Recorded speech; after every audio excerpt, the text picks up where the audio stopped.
અંકલેશ્વર તાલુકાના સારંગપુર ગામમાં કરોડો રૂપિયાના કથિત ભ્રષ્ટાચારનો મામલો ગરમાયો છે। સરપંચ અને ડેપ્યુટી સરપંચ દ્વારા ગઈકાલે અચાનક આપવામાં આવેલા રાજીનામા બાદ ગ્રામજનો અને સ્થાનિક યુવાનોમાં ભારે રોષ જોવા મળી રહ્યો છે। ગ્રામજનોનો આક્ષેપ છે કે આ માત્ર રાજીનામું આપીને છૂટી જવાનો કારસો છે।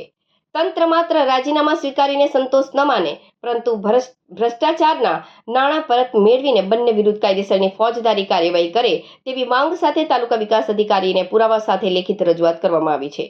અંકલેશ્વર તાલુકાના સારંગપુર ગામમાં આશરે ₹2 કરોડથી વધુ રકમના ભ્રષ્ટાચારના આક્ષેપોને લઈને ગ્રામજનોમાં ભારે અસંતોષ છે। સ્થાનિકો પાસે આ ભ્રષ્ટાચાર અંગેના પાક્કા પુરાવા અને બેંક સ્ટેટમેન્ટ હોવાનો પણ દાવો કરાયો છે। આક્ષેપ મુજબ સરપંચે હોદ્દાના દુરુપયોગ કરીને સરકારી ગ્રાન્ટના નાણાં પોતાની જ અંગત એજન્સી બજરંગ એન્ટરપ્રાઇઝમાં ટ્રાન્સફર કર્યા છે। આ ઉપરાંત અન્ય મળતિયાઓને ખાતામાં પણ લાખો રૂપિયા મોકલવામાં આવ્યા હોવાનું સામે આવ્યું છે। અમારી પાસે બેંક સ્ટેટમેન્ટના પાક્કા પુરાવા છે। વધુમાં સ્થાનિક આગેવાનો અને યુવાનોએ મીડિયા સમક્ષ પુરાવા દર્શાવતા જણાવ્યું હતું કે સારંગપુરના આશરે ₹2 કરોડના ભ્રષ્ટાચાર મુદ્દે ગતરોજ સારંગપુરના ડેપ્યુટી સરપંચ અને સરપંચે જે રાજીનામું આપેલ છે તેનો અમારો સખત વિરોધ છે। અમે તાલુકા વિકાસ અધિકારી અંકલેશ્વરને જણાવીએ છીએ કે તેમની વિરુદ્ધ કાયદેસરની કાર્યવાહી થાય અને સારંગપુરના ભ્રષ્ટાચારના નાણાં વસૂલવામાં આવે। જે નાણાં એમણે પોતાની જ એજન્સી બજરંગ એન્ટરપ્રાઇઝમાં ટ્રાન્સફર કરેલા છે તેના અમારી પાસે તમામ પુરાવા પણ છે। યુવાનોએ પુરાવા અંગે વધુમાં ખુલાસો કરતા કહ્યું કે બેંકના સ્ટેટમેન્ટમાં બજરંગ એન્ટરપ્રાઇઝમાં થયેલા આશરે 63 જેટલા શંકાસ્પદ ટ્રાન્ઝેક્શનની વિગતો છે। સરપંચે જાતે જ બેંક ખાતામાંથી ₹85 લાખ જેટલી માતબર રકમ રોકડેથી ઉપાડેલી છે, જેને સત્તાવાર સ્ટેટમેન્ટ ઉપલબ્ધ છે। સરપંચે પોતાના સાગરીતો જેવા કે રજનીશ તિવારી તેમજ જહીર ભીમુખિયા મલેકના નામના ખાતામાં પણ સરકારી પૈસા નાખ્યા છે। આ તમામના ખાતાઓની ઊંડી તપાસ કરીને ત્વરિત FIR દાખલ થવી જોઈએ।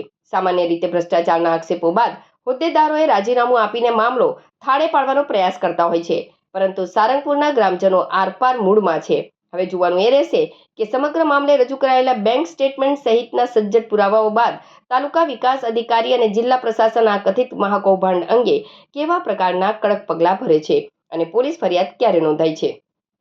અત્રે ઉલ્લેખનીય છે કે અગાઉ પણ સરપંચ નીરુબેન રતિલાલ પટેલ અને ઉપસરપંચ રતિલાલ પટેલ સામે આક્ષેપ થતા પોલીસ દ્વારા તપાસ શરૂ કરી પંચાયતમાં રહસ્યમય રીતે આગ લાગી હતી અને જે બાદ પોલીસે ગુનો નોંધી આ અંગે પણ તપાસ શરૂ કરી હતી।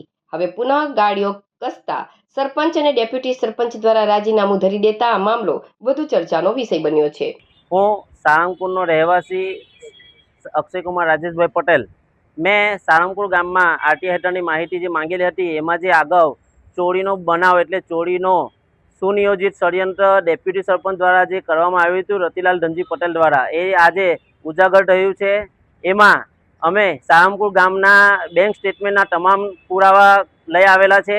એમાં તમામ ચૂકવણું જે સારંગપુર ગામમાં જે સ્વભંડોળ છે એમાંથી આશરે 1 થી 1.5 થી 2 કરોડ જેટલી રકમ સારંગપુર ગામમાં ડેપ્યુટી સરપંચના ખાતામાં બજરંગ એન્ટરપ્રાઇઝમાં થયેલી છે। જેના આધારે અમે તપાસ કરાવતા TDO સાહેબ ભરૂચના તપાસ કરી ટોટલ અહેવાલ આપેલ છે। ત્યારબાદ 26/2/2026ના રોજ ભરૂચ જિલ્લા વિકાસ અધિકારી સાહેબ દ્વારા TDO સાહેબ અંકલેશ્વરને 26/2/2026ના રોજ આમને ડેપ્યુટી સરપંચ અને સરપંચ વિરુદ્ધ ગુજરાત પંચાયત અધિનિયમ 1993ની કલમ 30(1) અને 32(2) મુજબ એટલે કે સત્તા પરથી દૂર કરવાની કાર્યવાહી કરવાનું જણાવેલ, પરંતુ આજ દિન સુધી કોઈ કાર્યવાહી નહીં થઈ।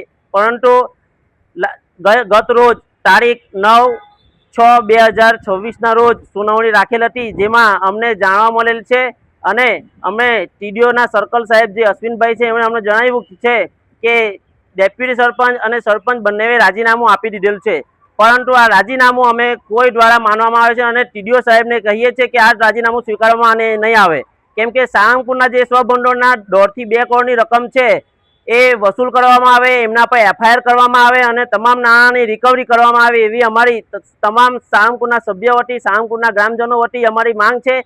એટલે અમે TDO સાહેબને ખુલ્લી ચેતવણી આપીએ છીએ કે ટૂંક જ સમયમાં આ દંપતી વિરુદ્ધ કે જે ભ્રષ્ટાચારી છે અને એમણે જે સરપંચ અને ડેપ્યુટી સરપંચના પદની ગરિમાને શરમાવે એવું કામ કરેલું છે એમની વિરુદ્ધ કાયદેસરની કાર્યવાહી અને FIR કરવામાં આવે, નહીં તો અમે ધરણા પ્રદર્શન કરશું અને જરૂર પડશે તો અમે ગાંધીનગર ખાતે પણ ધરણા પ્રદર્શન કરવા મજબૂર બનશું. જય હિન્દ, જય ભારત, જય જય ગરવી ગુજરાત.